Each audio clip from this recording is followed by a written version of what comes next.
It's almost safe to say that everything that I would have learned in school in American history has been filtered before it got to me.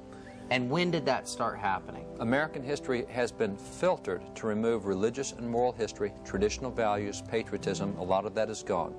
We've turned American history into a victim history.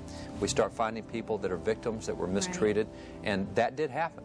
But that, again, was the exception rather than the rule. Even though it happened to people groups, it still was not what dominated the entire span of 4 centuries of American history.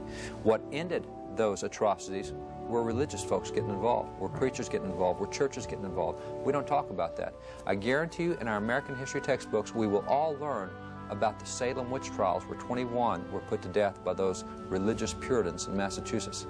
What we will not learn about is the abolition movement that was started by ministers. We won't learn about the first, second, third Great Awakenings. We'll learn about none of the 6 religious revivals. We will also not learn about the fact that even when 21 were put to death in New England for the witch trials, in Europe, in that time, in the witch trials in Europe, over 500,000 were put to death in Europe. We will also not study the fact that the witch trials in America were brought to an end when 2 preachers of the gospel went to the civil leaders and said, "This is wrong. What you're doing is wrong and needs to stop." Wow. So it's preachers that brought the witch trial to an end in America.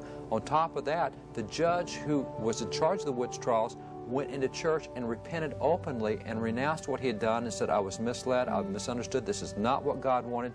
See, what we do in American history is we show the bad side, but we don't show the other side that's there.